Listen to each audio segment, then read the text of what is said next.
afternoon and good evening. A very warm welcome to Arise and Shine from wherever you are watching. We welcome you on this English language program. हम जहाँ कहीं से भी आप हमें देख रहे हैं, हमारा ईमान है कि आप हमें देखते हैं, आप सीखते हैं, because this is the purpose of this Arise and Shine program. Because Pastor Saleh and we together, this is our aim कि आप इससे सीखें और इसीलिए हम इस प्रोग्राम को चला रहे हैं ताकि आप इंग्लिश को रीड करना, उसको जिस तरह सेंटेंसेस की कंस्ट्रक्शन है या वर्ड्स को प्रोनाउंस करना, रीडिंग, राइटिंग, अंडरस्टैंडिंग, लिसनिंग, ये आपकी अच्छी हो सके जब आप ये सीखेंगे. But it can not be done unless and until आप हार्ड वर्क करें, क्योंकि आप सिर्फ देखेंगे, आप प्रैक्टिस नहीं करेंगे तो this is not going to work. तो प्लीज़ कोशिश करें कि जो कुछ आप देखते हैं उससे सीखते हैं. Our episodes are also available online. अगर आपको लगता है कि इस एपिसोड में मैं नहीं देख पाई या मिस हो गई या ये चीज़ मुझे नहीं समझ आई, तो आप ऑनलाइन जा सकते हैं. यही एपिसोड्स वहाँ भी पड़ी हैं. आप बरकत टीवी चैनल पर सब्सक्राइब करें, एपिसोड्स आर देयर, और वहाँ से आप जब एपिसोड नंबर लिखेंगे तो एपिसोड वहाँ आ जाएगी, आप वहाँ पे देख सकते हैं और नोट डाउन कर सकते हैं चीज़ें. और अगर आपको नोट्स की ज़रूरत है, I always tell you that there is a link below the videos. जितनी भी वीडियोज़ डल रही हैं सब में नीचे एक लिंक है, उस पर क्लिक करें, आपको सारे नोट्स मिल जाएंगे. Because there are so many notes. यहाँ पर हम सिर्फ आपको ब्लेंडिंग नहीं करा रहे, इट्स अ वास्ट कोर्स, तो उसमें बहुत सारी चीज़ें हैं. क्योंकि हमारी कोशिश है कि जितना मुझे आता है वो सारा हम आपको सिखाएं और आप उससे सीखें. Learn English as much as you can, because the more you practice the better you will get. So please do that. Okay, हम पंक्चुएशंस कर रहे थे तो मैं उसी की तरफ जाऊंगी, लेकिन उससे पहले हम थोड़ी सी आज एक प्रैक्टिस करेंगे रीडिंग की. मैं यहाँ पे कुछ लिखूंगी और वन बाय वन मेरे स्टूडेंट आज थोड़ी सी प्रैक्टिस करेंगे. कोई बात नहीं है, आप भी कर सकते हैं. ये भी हो सकता है कि आपकी रीडिंग बहुत अच्छी है और ये भी हो सकता है कि आप बिल्कुल भी रीड नहीं कर पाते, तो कोई बात नहीं. आज हम शुरू करेंगे एपिसोड्स में, बीच बीच में ये एक्टिविटी हम करते रहेंगे विद यू, ताकि जब हम यहाँ लिखेंगे तो आप साथ हमारे रीड भी करें और आप भी हमारे साथ प्रैक्टिस करें. क्योंकि हमारा बेसिक पर्पस तो यही है कि आपको अच्छे तरह रीड करना आना चाहिए, writing and sentence constructions and listening, even speaking, ये सब बेहतर होगी आपकी अगर आप ये साथ साथ प्रैक्टिस करेंगे. ओके, हमने ये बुक ऑलरेडी लिंक्स पे डली हुई है. ये this is for reading, actually reading के लिए ये है. और एक और भी बुक है जिसके हमने आपको एक्टिविटीज़ के लिए, हैंड राइटिंग प्रैक्टिस के लिए भी डाली हुई है. और everything is available in the link. अगर आपको चाहिए तो आप वहाँ से देख सकते हैं. और अगर आप बाय कर सकते हैं, if you are in Pakistan, then this is the paramount book, the radiant way, first step. तो इसमें रीडिंग के लिए मटेरियल है. ये आपके लिए है कि अगर आपकी reading, you are just a beginner और आपने फ्रॉम द स्क्रैच करना है, तो ये बहुत अच्छा है रीडिंग के लिए, क्योंकि हम ऑलरेडी फोनिक्स आपको करा चुके हैं. उन्हीं रूल्स को आपने रीडिंग के लिए अप्लाई करना है. ओके, मैं यहाँ लिखती हूँ, आप भी साथ हमारे करेंगे और वन बाय वन मेरे स्टूडेंट्स आएंगे और हम इसको पढ़ेंगे.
अभी तो दिस इज़ वेरी बेसिक, लेकिन इसके बाद मैं खुद से भी आपको एक टेक्स्ट दिया करूँगी ताकि वो भी हम करना शुरू करें. लेकिन अभी हम बिल्कुल सिंपल से शुरू करेंगे. Okay, first line, Shamaila you come. ये तो एक ही वर्ड है, चलें बोल.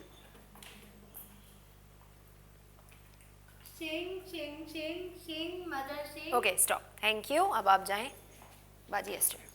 ट्राई करना है, कोई बात नहीं अगर आपको याद है तो. सी की पहले तो मैं आपको साउंड बताऊं. सी की साउंड क्या थी? क. ए की साउंड ए. एन साउंड न. तो क्या बना? कैन. ठीक है, चलें अब आप आए इधर, आपके साथ मैं प्रैक्टिस करती हूँ. आ जाएं आ जाएं, क्योंकि हमारे स्टूडेंट आपके साथ प्रैक्टिस करेंगे, आप घर में भी कर सकते हैं. ओके, पहला वर्ड क्या है? कैन. क्योंकि सी, क, ए, न, कैन. ओके, अब ये T H the, E A mother. Okay. S E ink, ink से. Okay. N G ing. हमने ब्लेंडिंग की थी अगर आपको याद हो, जिसमें हमने कहा था ING एंड में आता है तो क्या साउंड होती है? इंग. S की साउंड क्या है? स. तो क्या वर्ड बना? कोई नहीं बोलेगा, उन्हें बोलने दें. स की साउंड स है, ठीक है. S की साउंड सॉरी स है. ING इंग तो क्या? Sing. Okay. Can mother sing. Okay, thank you. That's how we are going to try, so don't worry. यहाँ में हमको आपको कोई नंबर नहीं दे रहे हैं. This is the practice. Okay Hareem, your turn. आ जाए. दिस लाइन थोड़ा loudly. Mother can sing, pet can sing. Thank you. Sana, यहाँ से शुरू करना है आपने. Pet can sing, pet sing to mother. Good. Pet क्यों है वर्ड? प. ए साउंड ए, टी साउंड ट. पैट. कैन क्योंकि सी साउंड क्या है? क. ए साउंड ए, एन साउंड नो. कैन. आपने ऐसे ही इन्हें ब्लेंड करके वर्ड्स को प्रोनाउंस करना है. अब ये प्रैक्टिस हम किया करेंगे ताकि आप घर में भी इसको प्रैक्टिस कर सकें. और एस स साउंड ING क्योंकि हमने ब्लेंडिंग की थी. हमने कहा था आई क्योंकि ई की आई की साउंड क्या है? ई. INK इंक होता है जैसे ना, तो ING इंग बिकॉज एन की साउंड न है, जी की साउंड ग. आई के साथ जोड़ेंगे तो क्या होगा? उसके साथ ज्वाइन करने से इंग. तो एस साथ कंबाइन करें सिंग. पैट सिंग. अब ये TO2 क्या बना? टू. टी साउंड ट, ऊ साउंड ऑरेंज से, ठीक है. To mother. MOM. अब इसको मदर नहीं कहना, क्यों? क्योंकि ये ब्लेंडिंग है. ब्लेंडिंग में थोड़ी सी वॉइस चेंज करनी क्योंकि हमने अब लेटर्स को ज्वाइन करके मिक्स करके एक साउंड प्रोड्यूस करनी है. तो MOTH मद, ER मदर. मदर. ओके. अब मैं इसको मदर नहीं बोल रही हूँ, मदर. मदर या ब्रदर, वो भी BROTHER है ना, तो brother not brother. Okay. So you don't pronounce it with orange sound, ठीक है. होगा थोड़ा सा यहाँ पर. मदर. मदर क्योंकि ये ब्लेंड है. वैसे तो ओ की साउंड है ऑरेंज, ऑरेंज, ठीक है. लेकिन यहाँ वो साउंड नहीं देनी हमने. जब ये दूसरे लेटर्स के साथ कंबाइन करेगा this will become mother. Okay. सहरा पाओ शुरू से.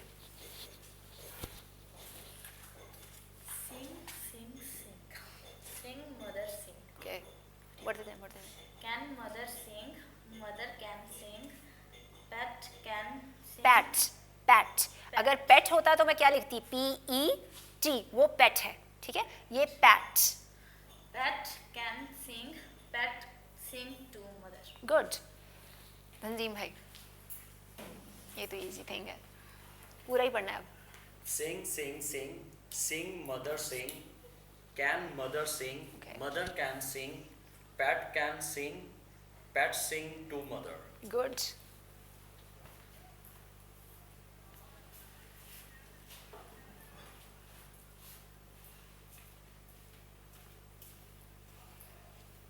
Sing, sing, sing.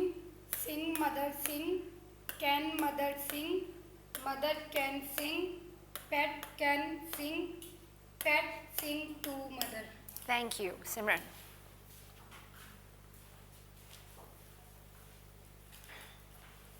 Sing, sing, sing. Sing, mother sing. Can mother sing? Mother can sing. Pet can sing. Pet sing to mother. Thank you. Okay. इसी को हम लिखे रहेंगे क्योंकि हम पंक्चुएशन कर रहे हैं. आपको यहाँ कहीं पंक्चुएशंस दिख रही हैं? कुछ full stop, comma, question mark दिख रहा होगा, राइट?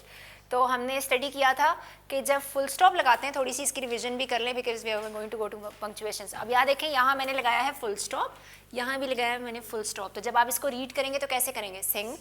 खत्म हो गया सेंटेंस, ठीक है. वो एक्चुअली एक ही वर्ड है. सिंग, सिंग, यानी अब पॉजेज हैं जरा, क्योंकि सेंटेंस सिंग के वर्ड सेंटेंस तो नहीं है एक्चुअली. सिंग के एक वर्ड के बाद फुल स्टॉप है. अब हम बात करते हैं इसकी. यहाँ फुल स्टॉप नहीं है. What is this? कॉमा. तो अब मैं कैसे पढ़ूंगी इसको? सिंग मदर सिंग. अब मैंने कैसे बोला है? लाइट पॉज के साथ, क्योंकि यहाँ पर क्या है? कॉमा लगा हुआ तो natural pause, not a big pause. Pause तो है ही नहीं क्योंकि फुल स्टॉप का तो मतलब ही होता है period, end of a sentence, ठीक है, एंड ऑफ अ वर्ड. तो यहाँ मैं इसको कैसे पढ़ी थी? सिंग, सिंग, सिंग. खत्म हो गया सेंटेंस, ठीक है। वैसे भी वो फुल स्टॉप हर एक वर्ड के बाद है, लेकिन यहाँ मैं कैसे पढ़ूंगी, सिंग mother sing, now little pause के साथ। अब यहाँ क्या था एंड में, क्वेश्चन, राइट। तो जब क्वेश्चन मार्क रखता है तो इसका मतलब क्या है, ये कोई सवाल है। तो अब मैं इसको कैसे पढ़ूंगी, can mother sing, now you see the pitch, now I am asking a question. अब मैं कैसे बोल रही हूँ, कैन मदर सिंग, क्या मदर गा सकती हैं, लेकिन अब ये सवाल है तो मैंने अपनी पिच भी चेंज की है because this is a question. अब यहाँ तो यहाँ पे ना कोमा है ना ही कोई बीच में पीरियड है, but full stop is at the end. तो अब मैं इसे कैसे पढ़ूंगी, मदर कैन सिंग, ओके। अब मैंने कोई पॉज नहीं लिया, यहाँ पर मैंने बोला can mother sing question, because you have a question mark which is a punctuation, and then mother, इसी का आंसर मैं दे रही हूँ, ठीक है। Can mother sing, mother can sing, now sing के बाद मैंने period mean the end of sentence. तो मैंने इसको कैसे पढ़ा है, मदर कैन सिंग। आपको मेरी पिच से ही समझ आ गया है कि सिंग के बाद आगे कोई और वर्ड नहीं है, क्यों, क्योंकि मैंने वहाँ पे सेंटेंस को क्या किया है, एंड किया है। चलिए मैं तो नहीं दे रहा, रब करें आगे।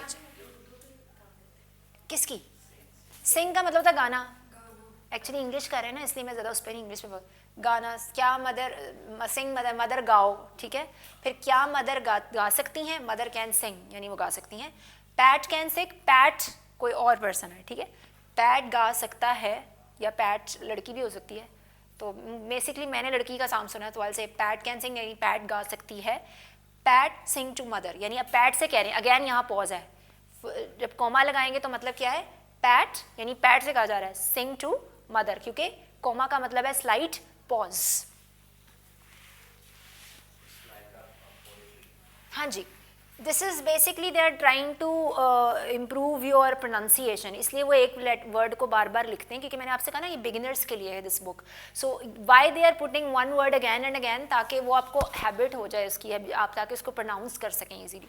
इसीलिए आई सजेस्ट कि अगर if you are a beginner तो प्लीज़ गेट दिस बुक, और अगर आप रीडिंग कर सकते हैं, बिकॉज अभी तो मैंने सिर्फ ये सिंपल चीज़ लिखी, but now I change the context, next time हम कोई और कॉन्टेक्स्ट लिख लेंगे entirely new, not specifically from the book, क्योंकि मैं चाहती हूँ कि आप रीडिंग प्रैक्टिस करें, आप भी करें और ये जो हमारे स्टूडेंट हैं वो भी करेंगे हमारे साथ।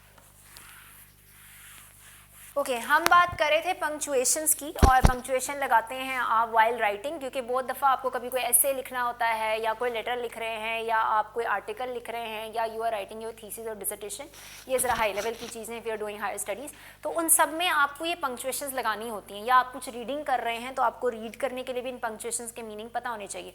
हमने कॉमा कर लिया था, दिस इज़ कॉल्ड कॉमा।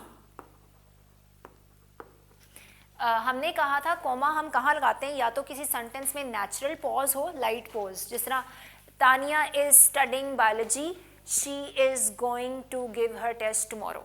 तो अब ये चीज़ें एक ही बात, तानिया एक लड़की है, वो बायोलॉजी पढ़ रही है, क्योंकि उसने कल क्या करना है, टेस्ट देना है, उसका कल टेस्ट है, तो यानी ये उसी की कॉन्टिन्यूएशन है, लेकिन मैंने इन दोनों सेंटेंस के दरमियान में क्या लगाऊंगी, कॉमा लगाऊंगी। अब मैं इसको अगर लिखती हूँ तो ऐसे लिखूंगी, Tania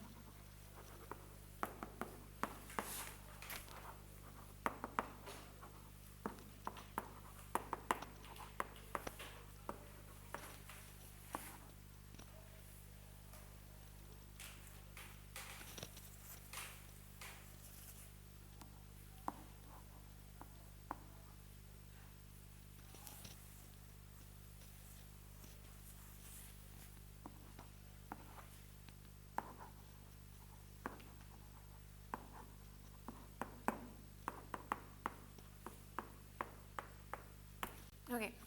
Tanya is studying biology, comma, she has her test tomorrow. यानी तानिया बायोलॉजी पढ़ रही है, उसका कल टेस्ट है, ठीक है। टुमारो का मतलब है कल। अब देखें, बायोलॉजी के बाद मैंने लगाया है कोमा, और she has her test tomorrow, ये उसी की बात हो रही है, और टेस्ट के बारे में ही बात हो रही है, बायोलॉजी के बारे में बात हो रही है, इसलिए मैंने these are two independent clauses, और उनके दरमियान उनको ज्वाइन करने के लिए मैंने क्या लगाया है, कॉमा, ठीक है।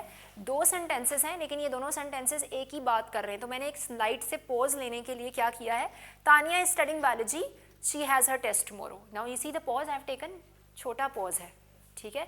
अगर मैं कुछ भी ना लगाती, लेकिन अब देखिए अब मैं क्या कर रही हूँ, she has her test tomorrow, tomorrow के बाद क्या है, period which is the full stop, यानी यहाँ पे सेंटेंस एंड हो रहा है, आगे कुछ नहीं है। एक तो हमने ये रूल किया था कि कॉमा आप यहाँ लगाते हैं, और फिर लिस्ट्स। देखें, अगर मैं लिखती हूँ she has bot Apple and banana from the market. यहाँ सिर्फ दो चीज़ें हैं, एप्पल और, यानी वो क्या बाजार से लेकर आई है मार्केट से, एप्पल्स और बनाना, ठीक है, ये दो चीज़ें हैं, उनके दरमियान मुझे कोई कॉमा लगाने की ज़रूरत नहीं है। लेकिन अगर तीन से ज़्यादा चीज़ें हों, तीन हो या तीन से ज़्यादा, फिर आपको कॉमा यूज़ करना पड़ता है। अब मैं इसे ऐसे लिखूँगी, she has bought, buy is the verb, उसकी सेकेंड और थर्ड फॉर्म होती है बॉट, ठीक है, और यहाँ मैं थर्ड फॉर्म यूज़ कर रही हूँ, okay. She has bot bananas, apples, grapes, ये हमने पहले भी की थी, and yes,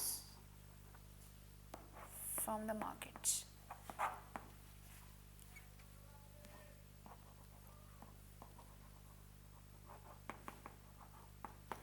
okay, she has bot यानी वो बनानास, यानी क्या क्या लेकर आई है वो। अब देखें ये तीन या तीन से ज़्यादा चीज़ें जब लिस्ट में हो, अगर सिर्फ दो चीज़ें होती तो मैं क्या लिखती, बनानास एंड एप्पल, वहाँ मुझे किसी कॉमा की ज़रूरत नहीं थी।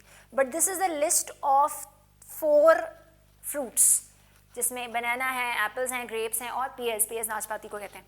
सो बनानास के बाद कॉमा, एप्पल्स के बाद कोई हमने पहले भी की है, लेकिन इसमें थोड़ी सी नई चीज़ है जो मुझे आपको बतानी, जिस वजह से I started again with comma.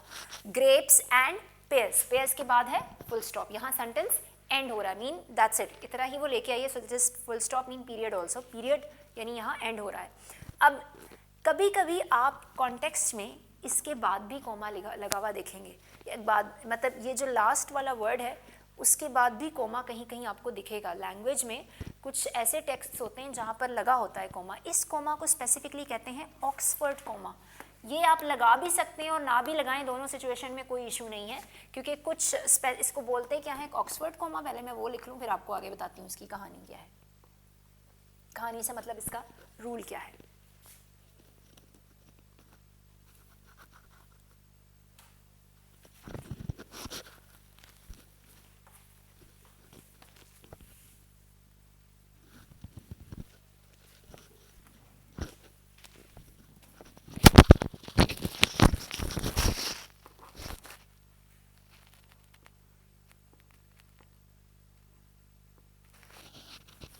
Oxford coma भी कहते हैं और सीरियल कोमा।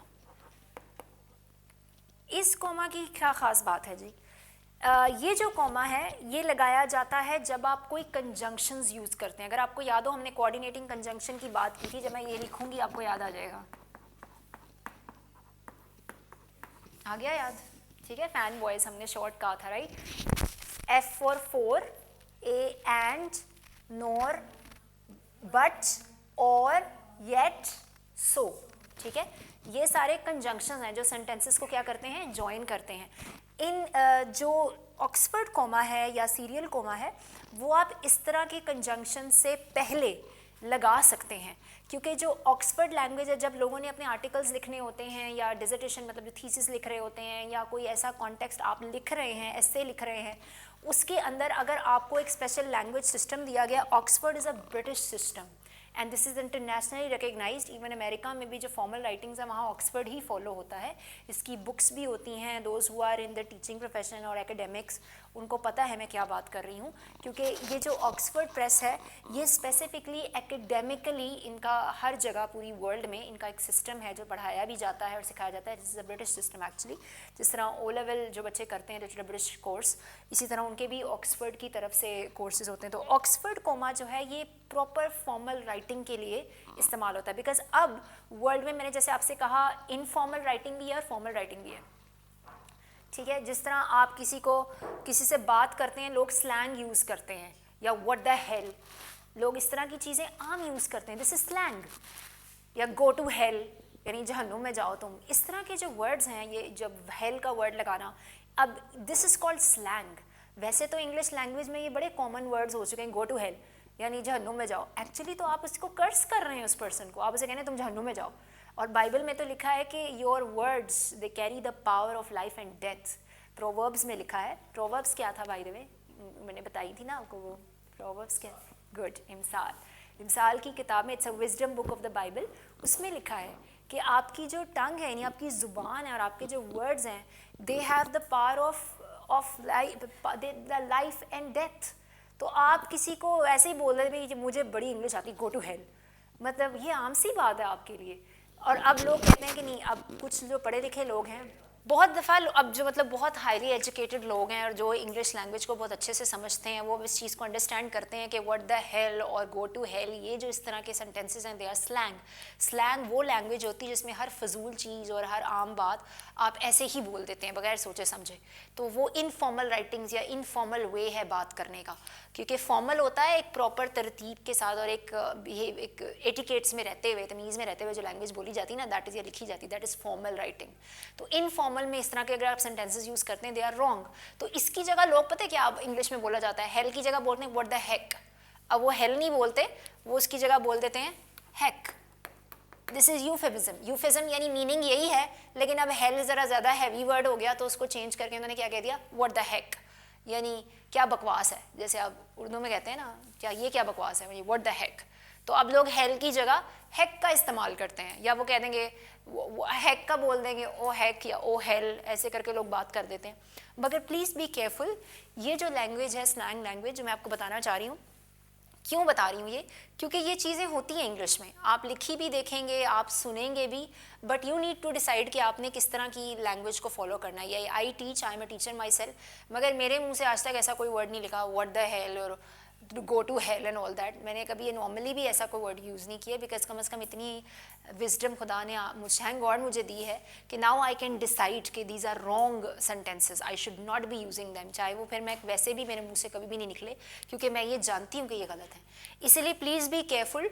और इसीलिए आपको कह रही हूँ कि जो ऑक्सफर्ड कोमा या सीरियल कोमा है, ये इंटायरली फॉर्मल राइटिंग है, लेकिन इसका मतलब ये नहीं है कि अगर आप नहीं लगाएंगे तो ये इनफॉर्मल हो जाएगा, ऐसा नहीं है। जब कभी आप कोई आर्टिकल लिख रहे होते हैं या कोई एस्से लिख रहे होते हैं, तो आपको कहा जाता है कि आपने ना ऑक्सफर्ड का राइटिंग पैटर्न फॉलो करना है, या आपने एक स्पेसिफिक पैटर्न है जिसको फॉलो करना है। कुछ ऐसे पैटर्न्स होते हैं जिनके लिए ये रिक्वायरमेंट होती है कि आपने यूज़ करना है। ओके, जिस तरह के ऑक्सफर्ड का राइटिंग पैटर्न जो है, वो उसकी एक रिक्वायरमेंट होती है कि आपको कंजंक्शन से पहले, हर किसी के साथ ज़रूरी नहीं है, लेकिन आप ये कंजंक्शंस अगर यूज़ करते हैं यूज़ सेंटेंसेस में, तो उससे पहले आप लगा सकते हैं। इससे पहले अगर मैं लिखती they have bought pencil, rubber और शार्पनर आई थिंक, अब और जो है उससे पहले भी मैं कोमा लगा सकती हूँ अगर मैं फॉर्मल राइटिंग को फॉलो कर रही हूँ। ऑक्सफर्ड का पैटर्न जो है राइटिंग पैटर्न, उसमें कहीं कहीं रिक्वायरमेंट होती है कि आपको इस पैटर्न को फॉलो करना है और उस पैटर्न में आपको ऑक्सफर्ड कोमा लगाना पड़ता है। तो वो क्योंकि आपको कहा गया है कि आपने इसी पैटर्न को फॉलो करना है।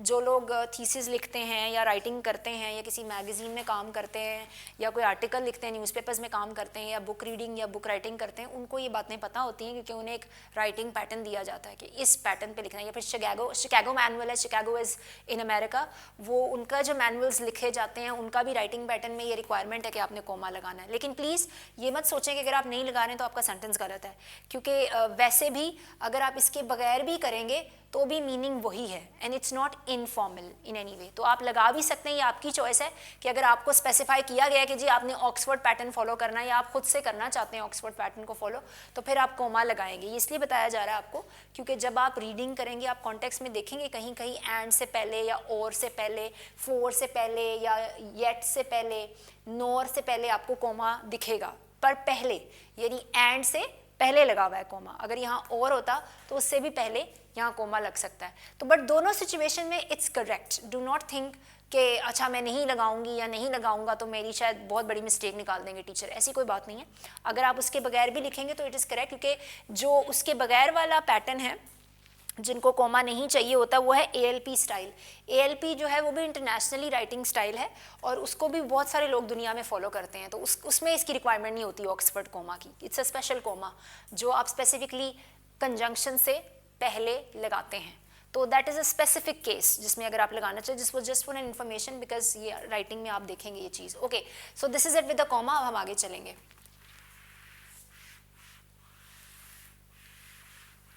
ओके, आज हम बात करेंगे एपोस्ट्रोफे की। इसके बारे में हमने थोड़ा सा पहले भी बात की थी जब हम पोजेसिव नाउन कर रहे थे या प्रोनाउंस की बात कर रहे थे. This is called apostrophe. Apostrophe का क्या मतलब होता है, यानी आप लिखा हुआ देखते हैं, this is John's car. John एक पर्सन है, this is a proper noun, और गाड़ी किसकी है, जॉन की. तो ये जॉन की कार है. तो ये जो ऊपर कोमा लगा हुआ है, इसको आप कोमा नहीं कहते, इसको आप क्या कहते हैं, एपोस्ट्रोफे, क्योंकि ये ऊपर लगता है. और ये कब कब लगता है, इसका पहला रूल है जब पोजेसिव नाउन या प्रोनाउन की बात हो. जॉन की गाड़ी है तो जॉन के बाद क्या ऊपर लगेगा, एपोस्ट्रोफे, और फिर एस लगेगा. और किसकी बात हो रही है, गाड़ी की, यानी ये जॉन की गाड़ी है. एक और एग्जांपल करते हैं.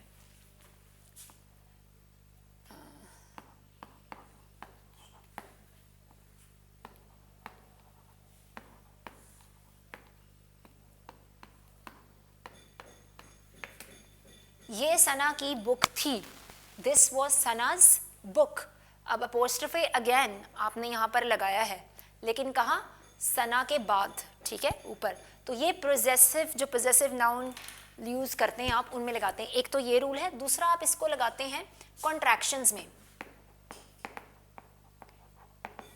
अब कॉन्ट्रैक्शन का क्या मतलब है, मैंने कहना है आई डोंट नो. डोंट किसका शॉर्ट है, डू नॉट का.